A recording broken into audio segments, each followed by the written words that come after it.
আমরা আজকে সূরাতুল মুলক থেকে কথা শুনবো। মুলক সূরার নাম কি? এই সূরার অনেক ফজিলত আছে। এই সূরা রাত্রিবেলা যারা তেলাওয়াত করবে তাদের কবরের আযাব হবে না। কবরের কথা শুনলে ভয় লাগে না? চলে যেতে হবে, কেউ থাকতে পারবো না। কিন্তু এই জিনিসটা আমাদের স্মরণেই আসে না। এত ব্যস্ততা, এত মায়া জাল, এত মায়ার জালে আমরা আটকে আছি। এত ব্যস্ত লাইফ, সকালবেলা অফিস, বিকেলবেলায় অমুক কাজ, তারপরে অমুক কাজ, একটার পর একটা কাজ চলতেই থাকে। এই ব্যস্ততার কারণে আমাদের জীবনটা সুপার বিজি লাইফ আমরা লিড করছি, আমাদের জন্য সময়ই নাই, কিন্তু চলে যেতে হবে। বিষ্ণু বললেন এই সূরাটা এমন সূরা মানিআতুন মিন আযাবিল কবর। এই সূরা মুলক যারা তেলাওয়াত করবে তাদের কবরে কোনো আযাব হবে। আজকে থেকে সূরাতুল মুলকের তেলাওয়াত করা যাবে? পারা যাবে? পারা যাবে?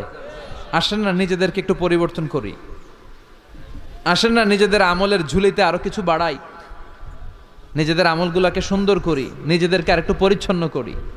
প্রতিদিন রাতে সূরাতুল মুলক তেলাওয়াত করবেন ইনশাআল্লাহ। কইতে পারলেন না? 2 নম্বর ফজিলত শাফাআত লি সাহিবিহা। এই সূরা যারা তেলাওয়াত করবে, এই সূরা তেলাওয়াতকারীর জন্য আল্লাহর কাছে সুপারিশ করবে।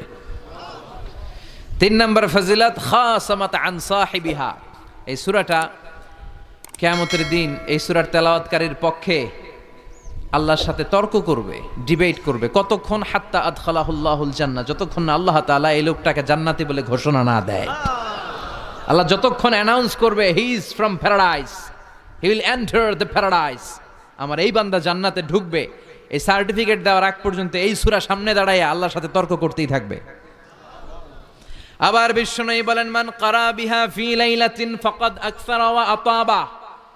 রাত্রি বেলায় যেই ব্যক্তি এই সূরাটা তেলাওয়াত করবে তার রাত্রিটারে বরকতময় করে দিবে কে?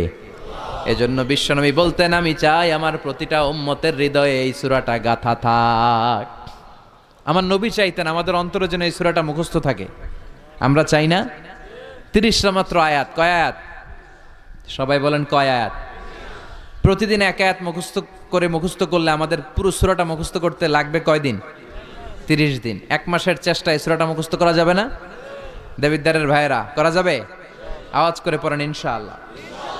এই সূরার মাহাত্ম্য হচ্ছে এই সূরা আপনার দৃষ্টিভঙ্গিকে চেঞ্জ করবে, আপনার চিন্তার জগতে আন্দোলন তৈরি করবে, আপনার চোখকে খুলে দিবে, আপনার ঘুমন্ত বিবেককে জাগিয়ে দিবে।